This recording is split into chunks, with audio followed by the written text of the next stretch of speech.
ಮಾಧವ, ದಯವಿಟ್ಟು ನಿನ್ನ ಕೃಪೆಯನ್ನು ತೋರು. ಕೃಷ್ಣ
ಕುಟೀರಕ್ಕೆ ಬಂದು ಈ ನನ್ನ ಕುಟೀರವು ಸ್ವರ್ಗವಾಯಿತು.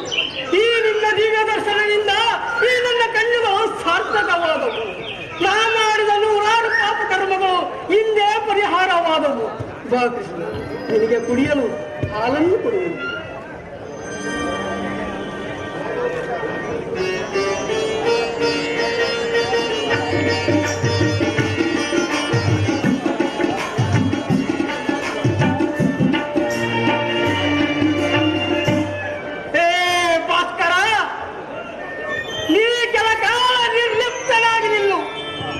ನಾನೀಗ ಈ ದೇವಮಾನವನನ್ನು ಕಣ್ತುಂಬಿಕೊಂಡು ಪುನೀತನಾಗುವೆನು.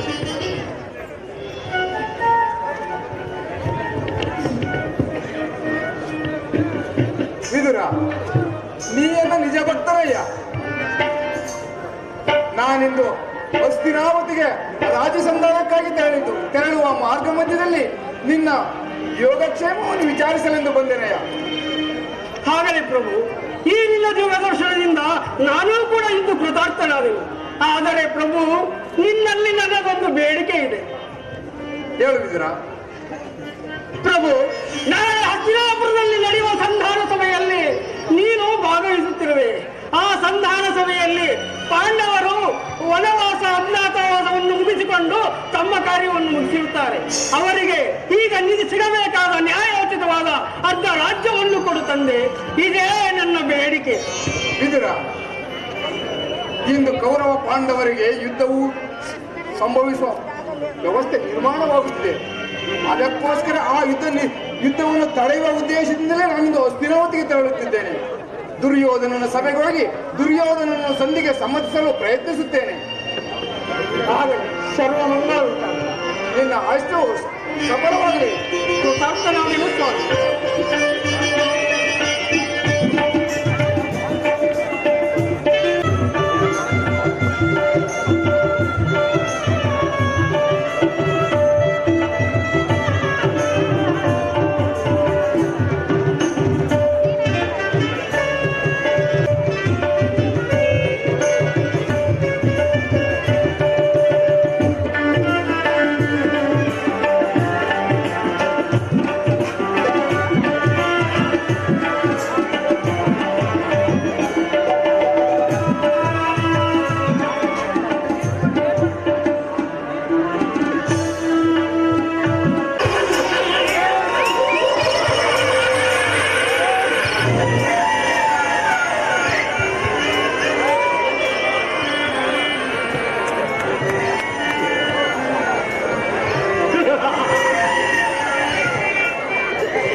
ಮನಸ್ಸಿನ ದುಸ್ಸಾಹ ಚಿಂತಾಗ್ನಿಯಿಂದ ಶರೀರವು ದಹಿಸುತ್ತಿರುವುದು. ದುರ್ಯೋಧನ,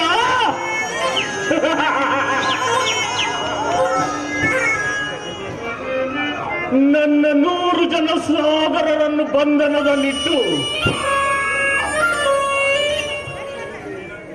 ದಿನಕ್ಕೊಂದು ಇಡೀ ಅನ್ನ, ಒಂದು ಒಳ್ಳೆ ನೀರನ್ನು ಕೊಡುತ್ತಿದ್ದೆ. ನನ್ನ ಸಹೋದರರು ಆ ಇಡೀ ಕೂಳನ್ನು ನನಗೆ ಕೊಟ್ಟು ತಾವೆಲ್ಲರೂ ಉಪವಾಸ ಮಾಡಿ ಒಬ್ಬೊಬ್ಬರಾಗಿ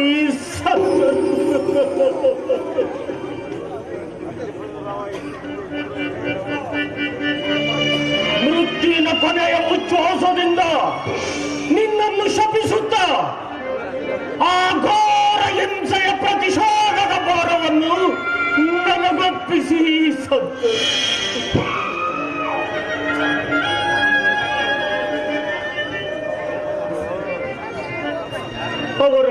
ಅವರ ಮೃತದೇಹದ ಸ್ಥಿರ ಶೂನ್ಯ ದೃಷ್ಟಿ ಈಗಲೂ ನನ್ನ ಹೃದಯವನ್ನು ಭೇದಿಸುತ್ತಿರುವುದು.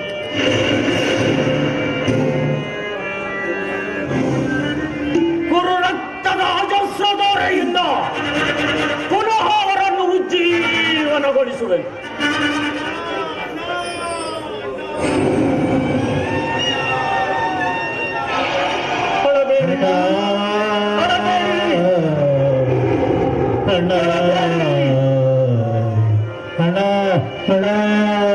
ಅಳಬೇಡಿ ನನ್ನ ಹತಭಾಗ್ಯ ಸಹೋದರರೇ.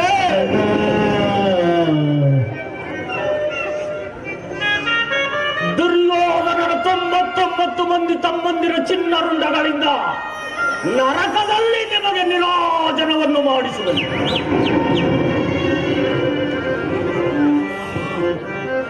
ಕೌರವೇಶ್ವರ,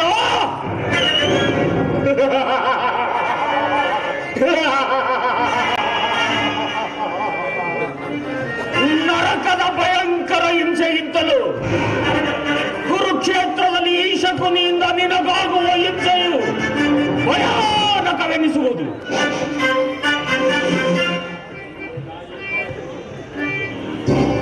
ತಾಯಿಯ ಕಣ್ಣೀರಿನಿಂದ ತೊಯ್ದು ಗುರು ಹಿರಿಯರ ರಕ್ತದಿಂದ ಕಳಂಕಿತನಾಗಿ ಪುತ್ರ ಶೋಕದಿಂದ ದಹಿಸುತ್ತ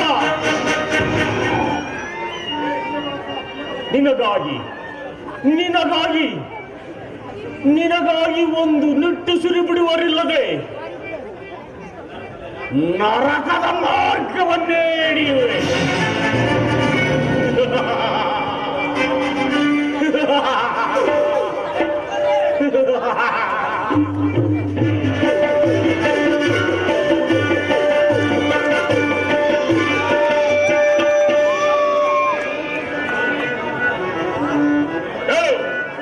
ನಾನು ಮಾಡಿದುದು ಯುಕ್ತವೇ ಶಕುನಿ? ಚಿಂತೆ ಏಕೆ ಕುರುರಾಜ?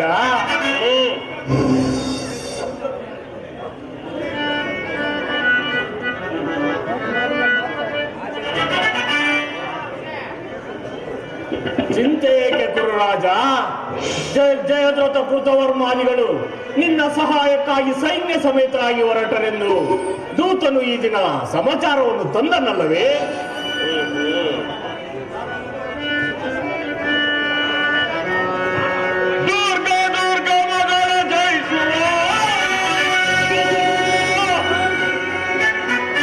ಈ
ನಾನು ಅದಕ್ಕಾಗಿ ಚಿಂತಿಸುತ್ತಿಲ್ಲ ಮಾವ. ದುರ್ಯೋಧನನ ಅಸಹಾಯ ವೀರನು ತನ್ನಿಂದ ಸಮಸ್ತ ಪಾಂಡವ ಸೈನ್ಯವನ್ನು ಎದುರಿಸಬಲ್ಲನು. ಆದರೆ ಈ ಜ್ಞಾತಿ ಸಂಯುಕ್ತ ಕಲಹ ಇದು ಉಚಿತವೇ ಸರಿ? ಅಂದು ನಾನು ದ್ವಾರಕೆಗೆ ಹೋದಾಗ ಯುದ್ಧವು ಅಧರ್ಮವೆಂದು ಕೃಷ್ಣನು ಎಷ್ಟೋ ವಿಧವಾಗಿ ಹೇಳಿದನು. ಆದರೆ ನಾನು ಅವನ ಮಾತುಗಳನ್ನು ಅಭಿಮಾನದಿಂದ ನಿರಾಕರಿಸಿದನು.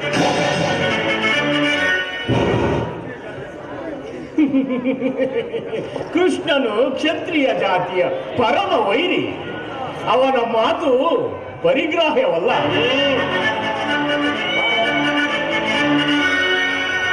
ಅಣ್ಣ, ಕೃಷ್ಣನು ಹಸ್ತಿನಾವತಿಯಲ್ಲಿ ಬಂದಿರುವನು.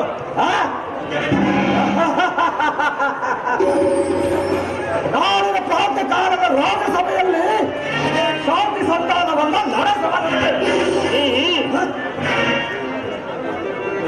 ಕೃಷ್ಣನು ಹಸ್ತಿನಾವತಿಯಲ್ಲಿ ಹೋಗು, ಅತಿಥಿ ಸತ್ಕಾರಕ್ಕೆ ಸಿದ್ಧರಾದ.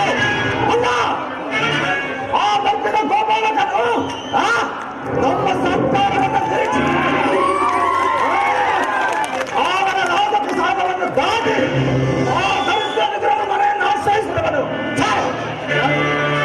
ಎಂತಹ ಅವಹೇಳನ! ನಮ್ಮ ಗುರುವಂಶಕ್ಕೆ ಮಾಡಿದ ಅವಹೇಳನ! ಅವಹೇಳನವಲ್ಲ ಪ್ರಿಯ ಸಹೋದರ.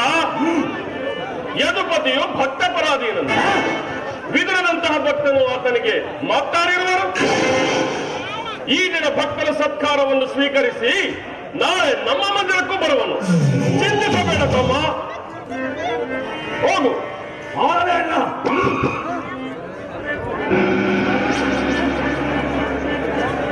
ಅಭಿಮಾನಶಾಲಿಯಾದ ನನ್ನ ಸಹೋದರ, ಒಮ್ಮೊಮ್ಮೆ ಅವನಿಗೆ ಶಾಸನ ಮಾಡುವುದು ನನಗೆ ದುಸ್ಸಾಹಸವೆನಿಸುವುದು. ಹೇಳು ಶಕುನಿ, ಈಗೇನು ಮಾಡುವುದು?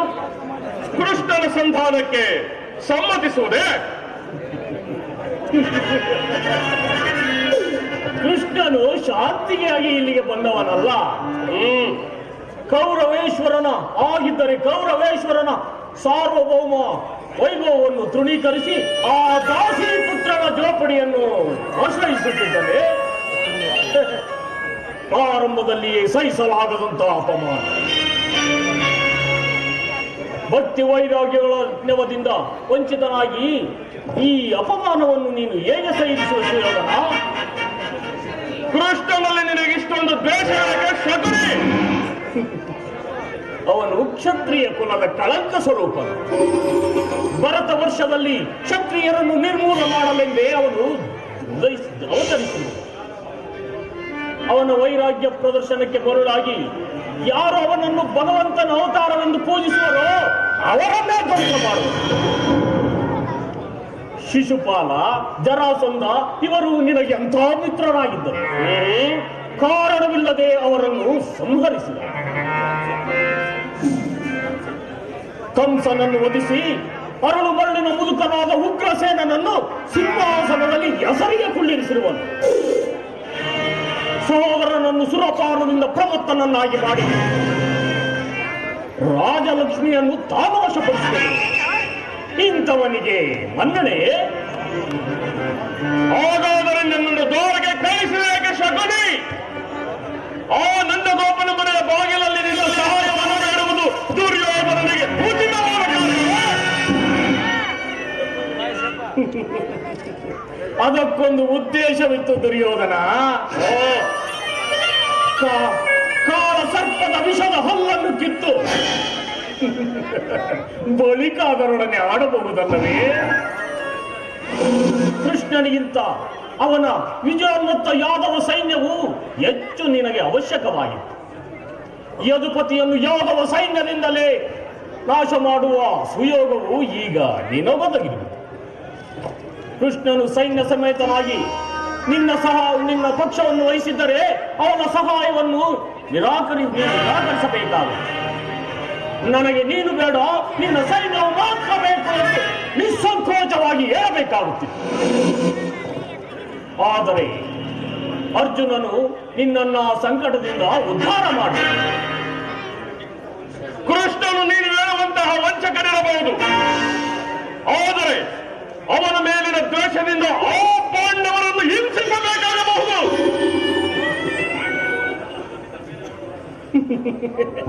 ಪಾಂಡವರನ್ನು ಕೃಷ್ಣನಿಂದ ಬೇರೆ ಮಾಡಲಾಗದು ಸುಯೋಧನ. ಅವರೆಲ್ಲರೂ ಕೃಷ್ಣನ ಆಜ್ಞಾಧಾರಕರು. ನೀನು ಸಂಧಾನಕ್ಕೆ ಸಮ್ಮತಿ ಪಾಂಡವರಿಗೆ ಆಶ್ರಯ ಕೊಟ್ಟೆ, ಆದರೆ ನಿನ್ನ ವಿನಾಶಕ್ಕೆ ಇದೇ ಕಾರಣ. ಪಗಡೆ ಆಟದಲ್ಲಿ ಸೋತಾಗಲೇ ರಾಜ್ಯದ ಮೇಲಿದ್ದ ಅವರ ಹಕ್ಕು ನಷ್ಟವಾಯಿತು. ಪುನಃ ಅವರದನ್ನು ಹೊಂದುವುದೆಂದರೇನು? ಕ್ಷತ್ರಿಯ ವೀರರಿಂದ ಅನುಭಕ್ತಾದ ಕುರುಭೂಮಿಯ ರಾಜ್ಯಲಕ್ಷ್ಮಿಯನ್ನು ಭಿಕ್ಷುಕರ ಯಾಚನೆಯಲ್ಲಿ ನೀಡುವುದು ನಿನಗೆ ಉಚಿತವಲ್ಲ. ಪಾಂಡವರು ರಾಜ್ಯಕ್ಕಾಗಿ ಹಂಬಲಿಸುತ್ತಿದ್ದರೆ ರಣಕ್ಷೇತ್ರದಲ್ಲಿ ಸೆಳೆಸಿ ಜಯಲಕ್ಷ್ಮಿಯನ್ನು ಕೈ ಹಿಡಿಯ. ಮೇಲಿಂದ ಮೇಲೆ ಈ ದೈನ್ಯ ವೃತ್ತಿ ಏಕೆ? ದೇಹಿ ದೇಹಿ ಎಂದು ಸರಿಯಾಗಿ ಹೇಳಿದ ಸೋದರ ರಾಜ. ಪಾಂಡವರಿಗೆ ಯುದ್ಧದ ಹೊರತು ಸೂಚಿಯ ಮೊರೆಯಷ್ಟು ಭೂಮಿಯನ್ನು ಕೊಡಲಾಗುವುದಿಲ್ಲ. ಅಷ್ಟು ಮಾತ್ರವಲ್ಲ ಸುಯೋಧನ, ಸಂಧಿಯ ನೆವದಿಂದ ಬಾರಿ ಬಾರಿಗೂ ಪ್ರತಿಷ್ಠೆ ಕೈಯುತ್ತಿರುವ ಕೃಷ್ಣನಿಗೂ ತಕ್ಕ ಪ್ರಾಯಶ್ಚಿತ್ತವಾಗಬೇಕು. ಈ ವಿಚಾರದಲ್ಲಿ ನನ್ನದೊಂದು ಸಲಹೆ ಇರುವುದು, ಯಥಾ ಸಮಯದಲ್ಲಿ ವಿಜ್ಞಾಪಿಸಿಕೊಳ್ಳುವೆನು. ನಿನ್ನ ಸಲಹೆ ಹೊರತಾಗಿ ಮಾತೇನು ಮಾಡುವುದಿಲ್ಲ ಶಕುನಿ.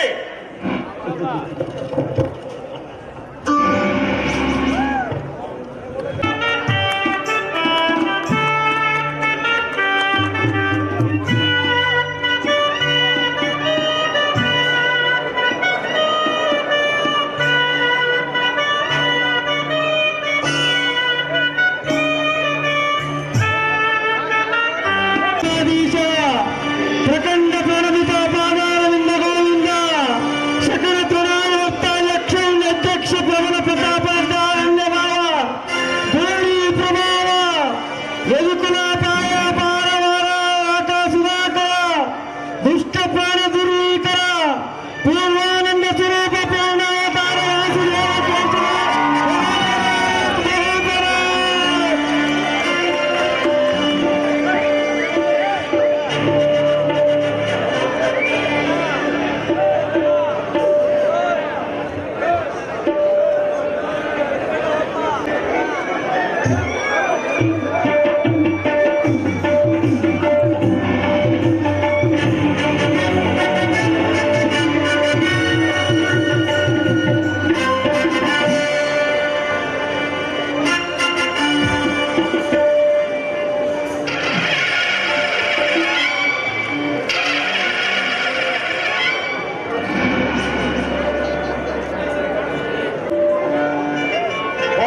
ಪಕ್ಷಪಾತಿ ಕೃಷ್ಣನು ಬರುತ್ತಿರುವನು.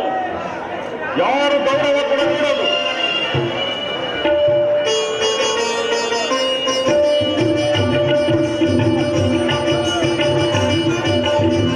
ಯಾರಲ್ಲಿ ರಾಜನರ್ತಕಿಯರನ್ನು ಬರದೂರಿ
ಕೊಲನಾದದಿ ಜಗದ ಜನರ ಮರುಳುಗೊಳಿಪ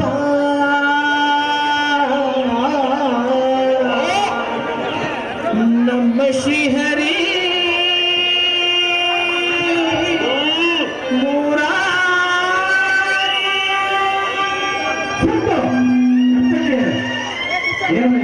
ಹೇಳಿ. ಕ್ಷಮಿಸಿ ಮಹಾಪ್ರಭು.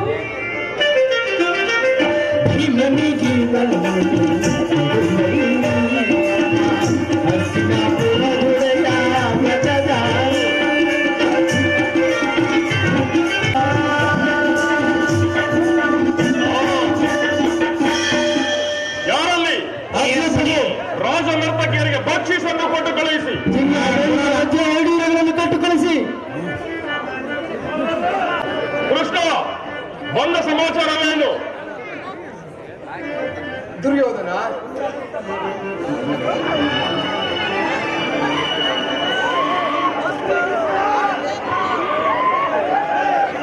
ಪರಮ ಪೂಜ್ಯರಾದ ಆಚಾರ್ಯರೇ, ವೃದ್ಧರೇ, ಕೌರವ ಪಕ್ಷಿಯರೇ,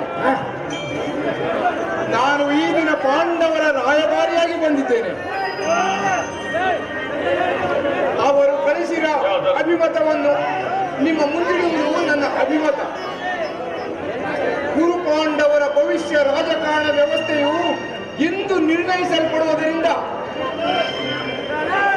ನಾನು ಹೇಳುವ ಪ್ರಶ್ನೆಗಳನ್ನು ಗಮನಿಸಿ ಅನುಗ್ರಹಿಸಬೇಕಾಗಿ ಪ್ರಾರ್ಥಿಸುತ್ತೇನೆ.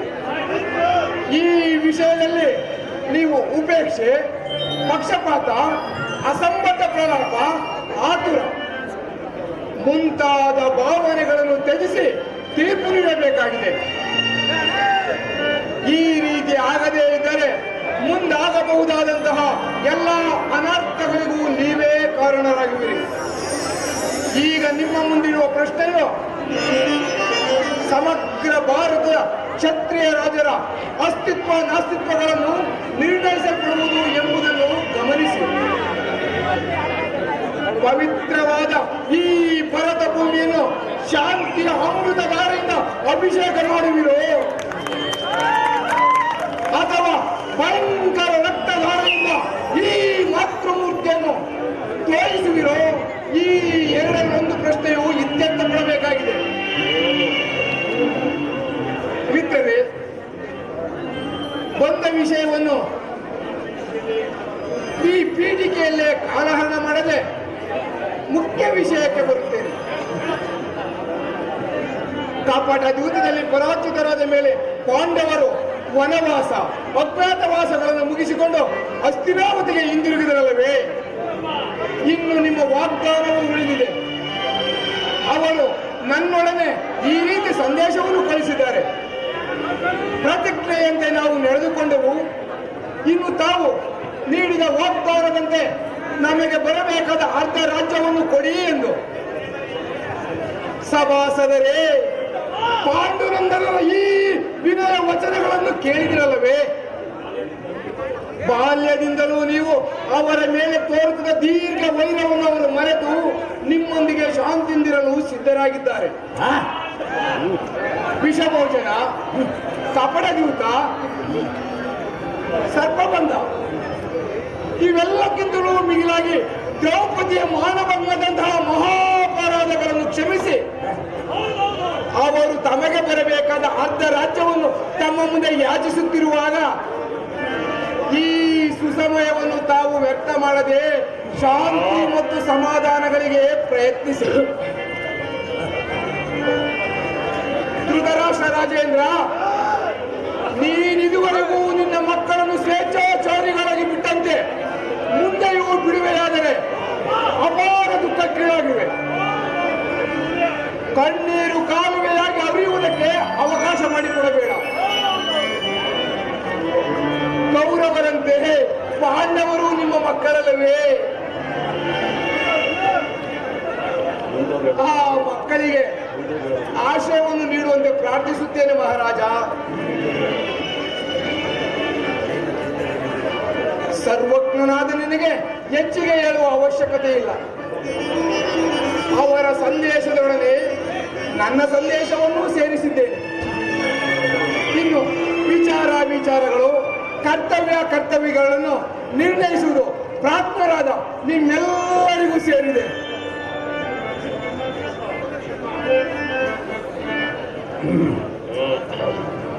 ಧೃತರಾಷ್ಟ್ರ,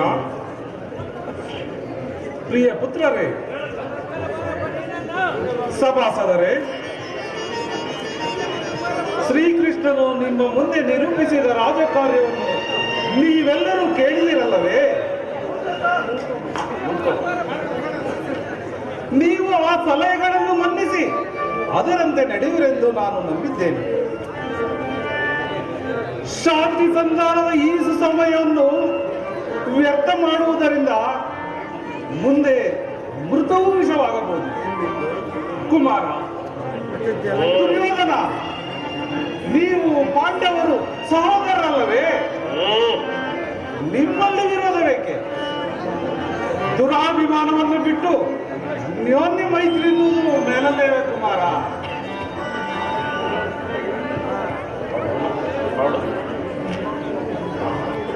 ವತ್ಸ,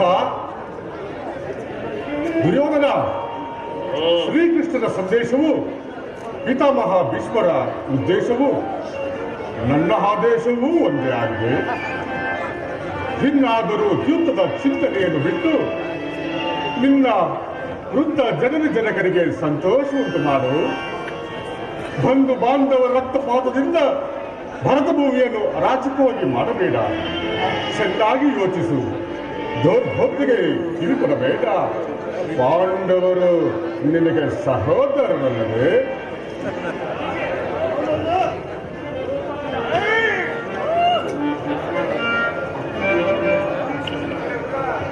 ಶಿಷ್ಯ ಚೂಡಾಮಣಿ ದುರ್ಯೋಧನ,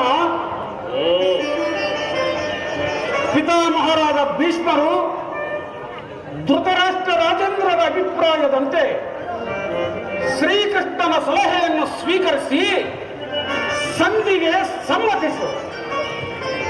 ಪಾಂಡಸುತರನ್ನು ಸಹೋದರರೆಂದು ಆನಂದಿಸಿ ಯುದ್ಧದಿಂದಾಗುವ ಅನಾಹುತಗಳಿಂದ ಕುರುಕುಲ ಸಿಂಹಾಸನದ ಭವ್ಯ ಭವಿಷ್ಯವನ್ನು ಸಂರಕ್ಷಿಸು. ಭರತ ಖಂಡದಲ್ಲಿ ಶಾಂತಿಯನ್ನು ಸ್ಥಾಪಿಸು. ಇದು ನಿಮ್ಮ ವಿದ್ಯಾ ಗುರುಗಳಾದ ದ್ರೋಣಾಚಾರ್ಯರ ಅಭಿಪ್ರಾಯ. ದುರ್ಯೋಧನ,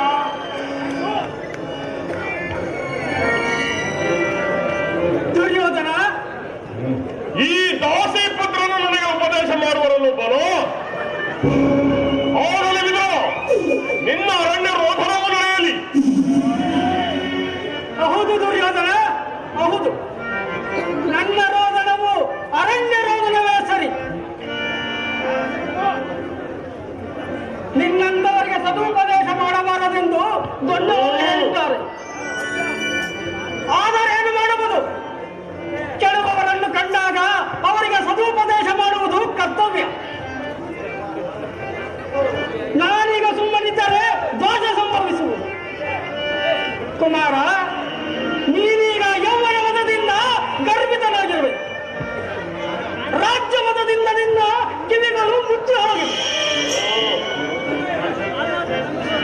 ನನ್ನ ಉಪದೇಶಗಳು ನಿನಗೆ ಕೇಳುವುದಿಲ್ಲ. ಆದರೂ ಹೇಳುವೆನು. ನಿನ್ನ ತಂದೆ ಪಿತಾಮಹ ಭೀಷ್ಮ, ಆಚಾರ್ಯ ದ್ರೋಣರು, ಶ್ರೀಕೃಷ್ಣ ಇವರು ಹೇಳುವುದಕ್ಕಿಂತ ಹೆಚ್ಚಿನದೇನನ್ನೂ ಹೇಳುವುದಿಲ್ಲ. ಆದರೆ ಒಂದು ಮಾತು, ಇದೀಗ ಸಂಧಿಗೆ ಸಮಯ ಬಂದಿದೆ. ಅಗವಾರಿ ಧೋರಣೆಯನ್ನು ಬಿಡು. ಸುಖ ಸಂಪತ್ತುಗಳು ಎಂದು ಶಾಶ್ವತವಲ್ಲ. ಇಡೀ ರಾಜ್ಯದ ಅಧಿಕಾರವನ್ನು ನೀನೇ ಅನುಭವಿಸಿತು. ಆದರೆ ನಿನಗೆ ಇಚ್ಛೆ ಬಂದಷ್ಟು ಭೂಮಿಯನ್ನಾದರೂ ಆ ಪಾಂಡವರಿಗೆ. ಇದು ನನ್ನ ಅಭಿಪ್ರಾಯ. ವಿದುರ, ಈ ನೀತಿಯನ್ನು ಪಾಂಡವರಿಗೆ ಹೇಳಲ್ಲ ಯಾಕೆ? ಕೃಷ್ಣನಿಗಾಗಲಿ ನನ್ನ ತಂದೆಗಾಗಲಿ ನನ್ನೊಬ್ಬನಲ್ಲಿಯ ದೋಷಗಳು ಮಾತ್ರವೇ ಕಾಣುತ್ತಿರುವವು.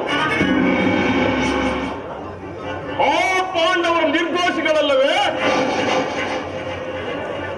ಕುಂತಿಪುತ್ರ ಪಕ್ಷಪಾತಿಯಾದ ನೀನು ನಿನ್ನ ಸ್ವಭಾವಕ್ಕೆ ಸರಿಯಾದ್ದನ್ನು ಹೇಳಿದೆ. ಕೃಷ್ಣ, ಮಹಾನುಭಾವನಾದ ನೀನು ನಿನ್ನ ದೌತ್ಯವನ್ನು ಶ್ಲಾಘನೀಯವಾಗಿ ಮುಗಿಸಿದೆ. ಆದರೆ ನಿನ್ನ ಮರಳು ಮಾತುಗಳಿಗೆ ಒಳಪಡುವ ಬುದ್ಧಿ ಇರಲು ಈ ದುರ್ಯೋಧನನಲ್ಲ.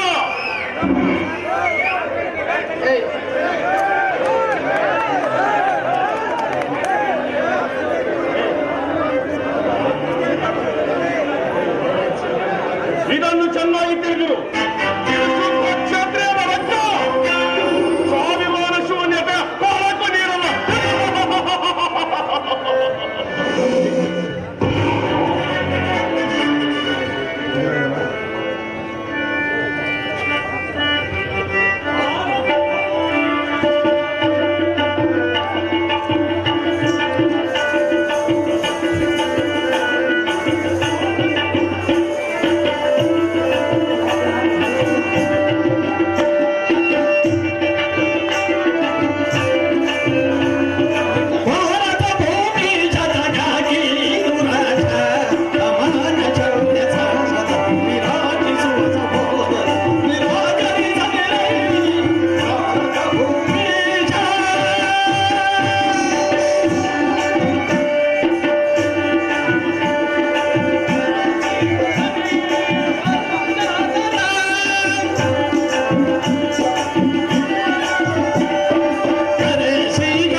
ಇಷ್ಟೊಂದು ಅಪಮಾನವೇ?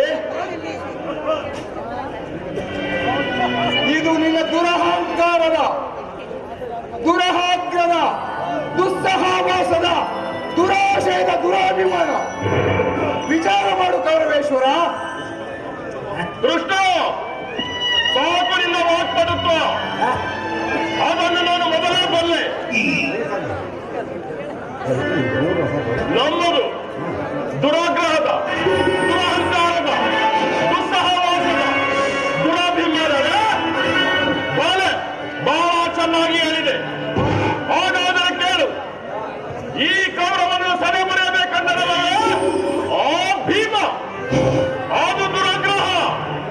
ಲೋಕೈಕ ವೀರನಾದ ಕರ್ಣನನ್ನು ಸದೆ ಬರೆಯಬೇಕಂದರೆ ಆ ಪಾರ್ಥ ಅದು ದುರಹಂಕಾರ. ಅಭಿಮಾನ ಶೂನ್ಯತೆಯಿಂದ ನಿನ್ನಂತಹ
ಮಾಡಿದ್ದು ಸಾರ್ಥವಾಗುವುದಿಲ್ಲ. ಕೃಷ್ಣ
ದುರ್ಯೋಧನ ದುಶ್ಯಾಸನ ಅಭಿಮತವೇ ನನ್ನ ಅಭಿಮತ.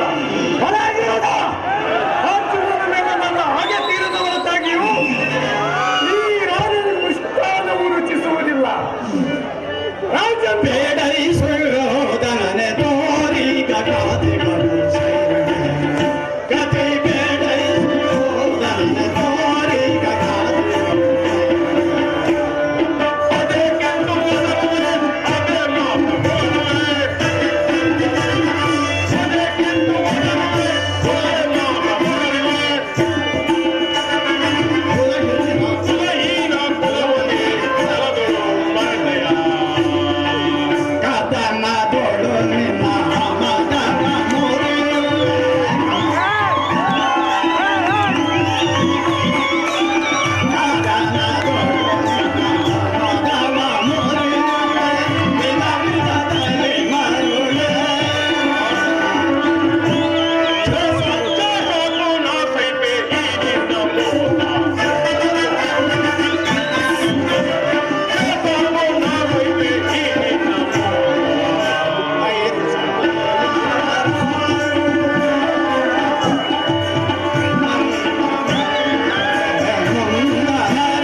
ದುರ್ಯೋಧನ ಸಮಾಧಾನವನ್ನು ಸಾರಮ್ಮ.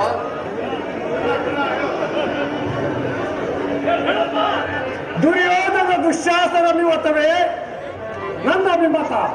ಹೊರಗಿರದ ಅರ್ಜುನನ ಮೇಲೆ ನನ್ನ ಹಾಗೆ ತೀರದ ಹೊರತಾಗಿಯೂ ಈ ರಾಜನಿಗೆ ಮಿಷ್ಟಾನ್ನವು ರುಚಿಸುವುದಿಲ್ಲ. ಅಲ್ಲ ರಾಜನ ಸಂಧಿಯ ಅಂತಿಮ ಕಾಲದಲ್ಲಿ ಶಾಂತಿಯನ್ನು ಅಪೇಕ್ಷಿಸುವ ಈ ವೃದ್ಧರಿಗೆ ಸ್ವಾಭಾವಿಕವಾದದ್ದು. ನಮ್ಮಂತೆ ಕ್ಷತ್ರಿಯ ವೀರರಿಗಲ್ಲ.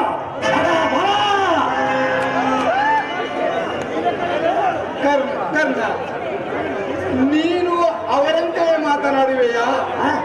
ಅರ್ಜುನನ ಮೇಲಿನ ವೈಯಕ್ತಿಕ ದ್ವೇಷಕ್ಕೆ ಗುರುಕುಲವನ್ನೇ ಧ್ವಂಸ ಮಾಡುವೆಯಾ? ಇದು ನಿನಗೆ ಧರ್ಮವೇ? ಧರ್ಮಗಳ ಪರಾಮರ್ಶೆ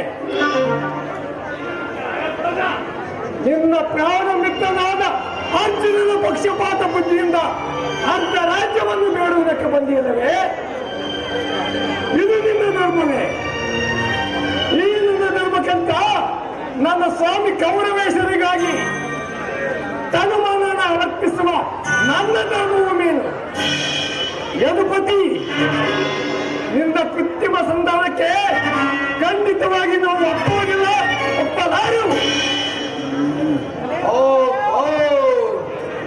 ಮೇಲೆ ಮೀರಿದ ಈ ಮದೋನ್ನತರೊಡನೆ ಮಾತನಾಡುವುದೇ ಅನುಚಿತ.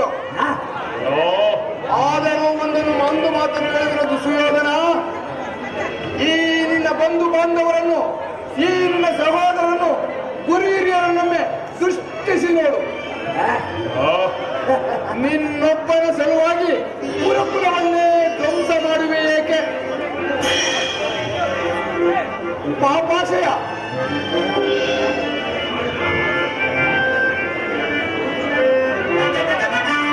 ಯೋಚನೆ ಮಾಡ ದುರ್ಯೋಧನ. ಪಾಂಡವರು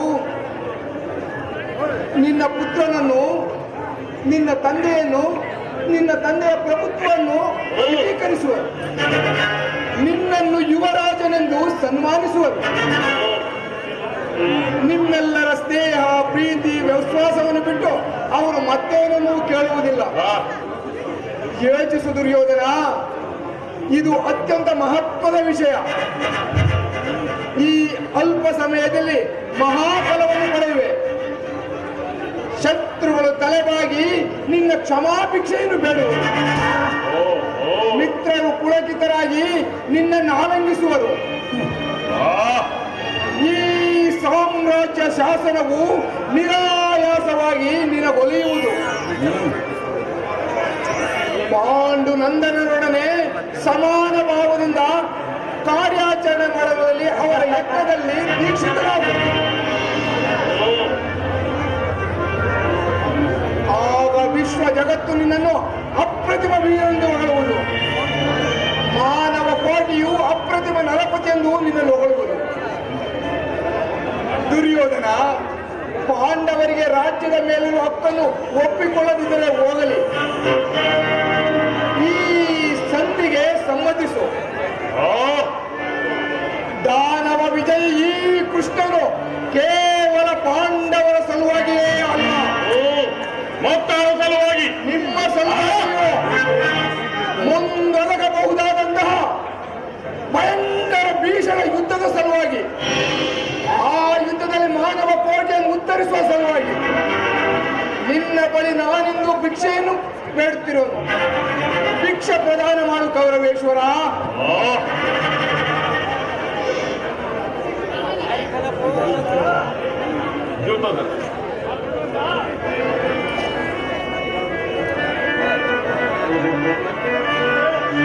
ಯುದ್ಧದಲ್ಲಿ ಪಾಂಡವರು ಸೋತಿಹರು ಎನಗೆ. ಯುದ್ಧದಲ್ಲಿ ಪಾಂಡವರು ಸೋತಿಹರು ಎನಗೆ. ಯುದ್ಧದಲ್ಲಿ ಪಾಂಡವರು ಸೋತಿಹರು ಎನಗೆ. ಇತರರ ನುಡಿಗೆ ಕೊಡುವುದಿಲ್ಲವು ರಾಜ್ಯವ. ಕಡೆಯ ಮಾತಿಗೆ ಕೊಡುವುದಿಲ್ಲವು ರಾಜ್ಯವ. ಅವಿವೇಕಿಗಳು ಅವರು ಅವಟೇಕೆ ರಾಜ್ಯ. ಅವಿವೇಕಿಗಳು ಅವರು ಅವಟೇಕೆ ರಾಜ್ಯ. ಮಂದಮತಿಗಳು ಅವರು ಮುಂದಿದೆ ವ್ಯಾಜ್ಯ.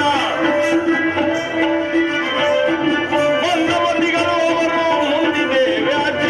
ಇತರರ ನುಡಿಗೆ ಕೊಡುವುದಿಲ್ಲವು ರಾಜ್ಯವ. ಕಡೆಯ ಮಾತಿಗೆ ಕೊಡುವುದಿಲ್ಲವು ರಾಜ್ಯವ.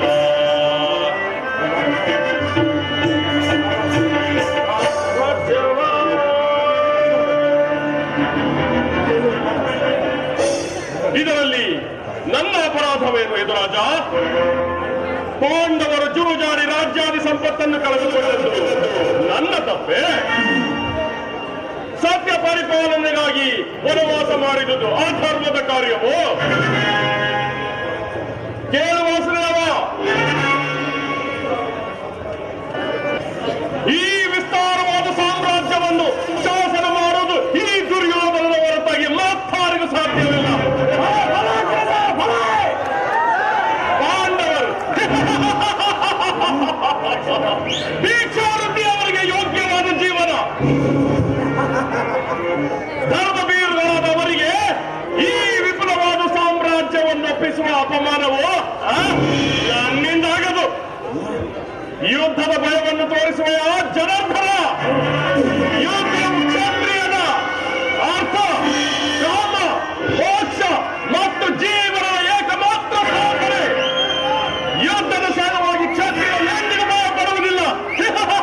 ಭಯ ಪಡಲಾರ. ಸ್ಥಿರನಾಗು ದುರ್ಯೋಧನ. ನಿನ್ನ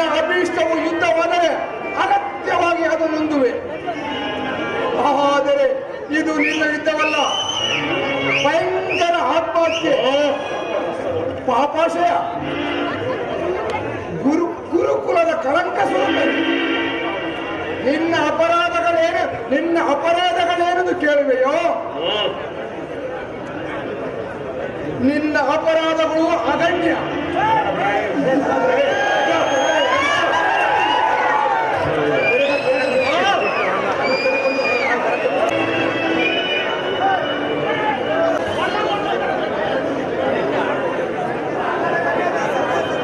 ಸ್ಥಿರನಾಗು ದುರ್ಯೋಧನ. ನಿನ್ನ ಅಭೀಷ್ಟವು ಯುದ್ಧವೇ ಆದರೆ ಅಗತ್ಯವಾಗಿ ಅದನ್ನು ಒತ್ತುವೆ. ಇದು ನಿನ್ನ ಯುದ್ಧವಲ್ಲ, ಭಯಂಕರ ಆತ್ಮಹತ್ಯೆ, ಪಾಪಾಶಯ, ಗುರುಕುಲದ ಕಳಂಕ ಸ್ವರೂಪನೇ. ನನ್ನ ಅಪರಾಧಗಳೇನೆಂದು ಕೇಳುವೆಯೋ?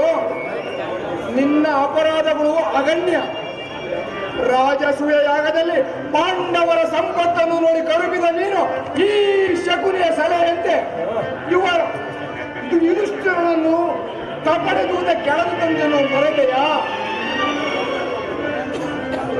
ಸಹೋದರರ ಪತ್ನಿಯನ್ನು ರಾಜಸಭೆಯಲ್ಲಿ ಎಳೆದು ತಂದು ಅವಾಚ್ಯ ಅಪಮಾನ ಮಾಡಿ ಅನಂತ ಕಾಲವು ಪ್ರಾಣಯಾದ ಧೂಮ ಕೇತುವಿನಂತೆ ನಿನ್ನ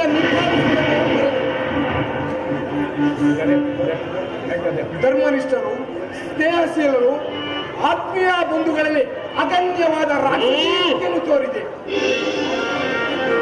ವಾರಣಾವತದ ಹರಗಿನ ಮನೆ, ಏಕಚಕ್ರಾಧಿಕಾರದಲ್ಲಿ ಕುಂತಿಗಾದ ಭಂಗ, ಸರ್ಪಪ್ರಸನ ಇವೆಲ್ಲವನ್ನೂ ಮರೆತೆಯಾ? ಈ ಭೀಷ್ಮ ದ್ರೋಣಾದಿ ಗುರುಹಿರಿಯರ ಮಾತನ್ನು ನಿರಾಕರಿಸಿದ ನೀನು ಅನ್ಯಾಯ ಆಚರಣೆಯಲ್ಲಿ ಪ್ರಮುಖನಾಗಿರುವ ನಿನಗೆ ಕೀರ್ತಿಯು ಯಶಸ್ಸು ಎಂದಿಗೂ ಲಭಿಸದು.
ಜರುಗದಿಗದೆ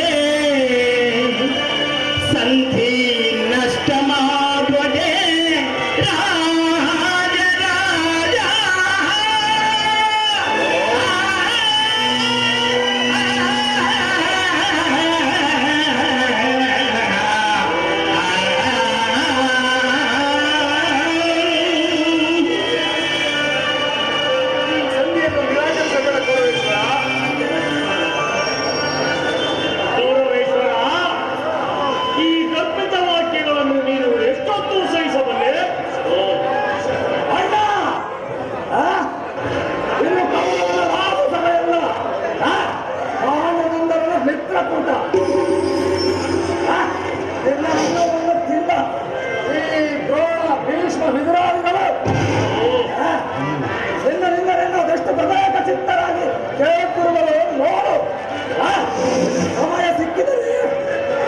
ಮೂರ್ತಿಗಳ ಇವರ ಮೋಹ ಚಿಂತನೆಗೂ ಹೆದರತಕ್ಕವರಲ್ಲ. ಕೃಷ್ಣ, ಸಾಕು ಸಾಕು ಮಾಡಲು ಈ ನಿನ್ನ ನೆತ್ತಾಳೋಟವನ್ನು. ನಿನ್ನ ಕುತಂತ್ರದ ಮಾತುಗಳಿಗೆ ಬಗ್ಗುವ ಕುರಿಗಳಾರು ಇಲ್ಲಿಲ್ಲ. ಏನು ಕಬಡ್ಡಿ, ವಂಚಕ, ಮಾಯಾವಿ, ಶ್ರೀಲೋಲನಿಂದ ನಾನು ನಿರ್ಲಕ್ಷ್ಯ ಮಾಡಿದ್ದೆ. ವಂಚಕನೇ.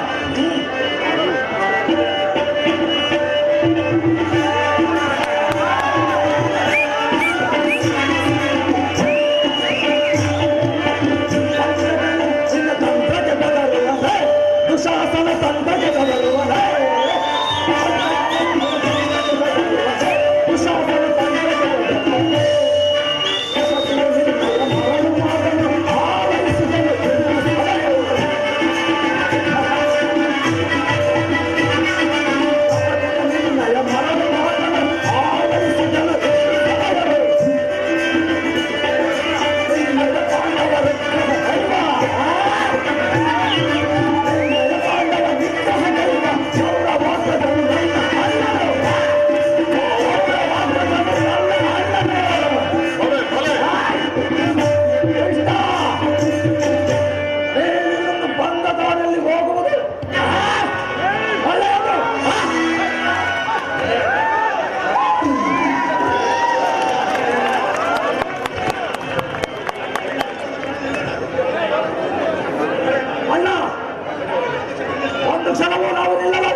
ಹೊರಟು ಹೋದನು.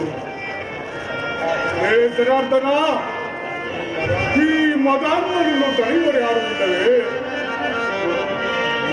ಯಾವನು ಸಮಾಧಾನಗಳನ್ನು ನಿರಾಕರಿಸಿ ದಂಡವನ್ನೇ ಪರಮೋಪಾಯವೆಂದು ಆಶ್ರಯಿಸುವನು ಅವರು ಜಾಗೃತವಾಗಿ ಸಂಕಟಕ್ಕೀಡಾಗುವನು. ಹೋಗುವುದರ ಗಾಂಧಾರಿಯನ್ನು ಮೇಲಿಗೆ ಬರಮಾಡು. ಅವಳೊಂದು ಸಾರಿ, ಕೊನೆಯ ಸಾರಿ ಪ್ರಯತ್ನಿಸಿ ನೋಡಲಿ. ಹೋಗಿ ಬಾ. ಈ ಗುರುವೃದ್ಧರೇ, ಈ ದುರ್ವರ್ತನನ್ನು ದಮನ ಮಾಡಲವರಾದರೆ ಈ ವಿಖ್ಯಾತ ಕೌರವರ ವಂಶವನ್ನು ಅದೇಗೆ ರಕ್ಷಿಸಬಲ್ಲಿರಿ?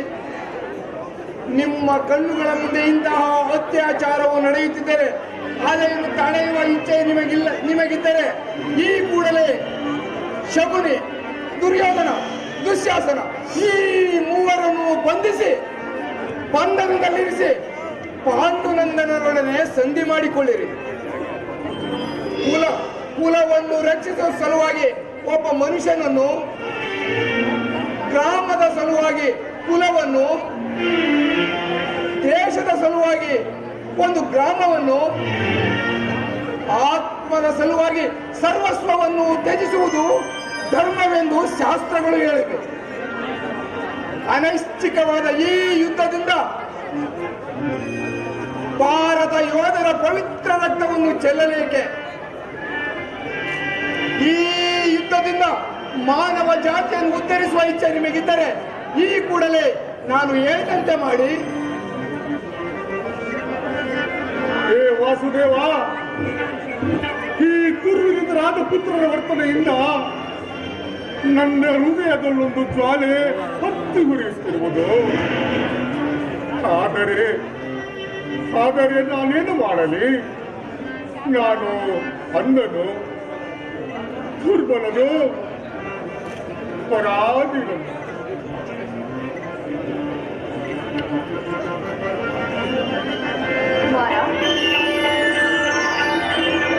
ಕುಮಾರ, ವಿದುರ, ಕುಮಾರನನ್ನು ಕರೆಯಿಸು. ಗಾಂಧಾರಿ, ರಾಜೇಂದ್ರ, ಗಾಂಧಾರಿ, ಸ್ವಾಮಿ. ರಾಜ್ಯ ಲೋಭದಿಂದ ಮದಮತ್ಸರನಾಗಿರುವ ದುರ್ಯೋಧನನ್ನು ಸಂದಿಗುಪ್ಪುವಂತೆ ಮಾಡುವ ಕಾರ್ಯವೂ ನಿನ್ನದು. ಹೋಗುವುದರ ಆ ಹಠಭಾಗ್ಯದೊಮ್ಮೆ ನಿನಗೆ ಬರಮಾಡು. ಆಗ್ಲೇ ಪ್ರಭು. ರಾಜೇಂದ್ರ, ಪುತ್ರನ ವ್ಯಾಮೋಹದಲ್ಲಿ ಮುಳುಗಿರುವನಿಗೆ ಈ ಅಖಂಡ ರಾಜ್ಯವನ್ನು ಆಳ್ವಿಕೆ ಮಾಡುವ ಸಮಯವಿದೆ. ಸಾಧ್ಯವಿಲ್ಲ ಪ್ರಾಣೇಶ್ವರ. ಆ ದುರಾಧನಾದ ಆ ದುರ್ಯೋಧನಿಗೆ ಈ ಅಖಂಡ ಸಾಮ್ರಾಜ್ಯವನ್ನು ನೀಡಿದರೆ, ಆ ಧರ್ಮವನ್ನು ಆಹ್ವಾನ ನೀಡಿದರೆ, ಶ್ರೀಕೃಷ್ಣನ ಮಾತುಗಳನ್ನು ಕೇಳಿದರೆ ಧರ್ಮವಾದ ಉಳಿಯುವುದು ಪ್ರಾಣೇಶ್ವರ. ವಿದುರ, ದುರ್ಯೋಧನನಲ್ಲಿ ದುರ್ಯೋಧನನ್ನು ಕರೆಯಿಸು.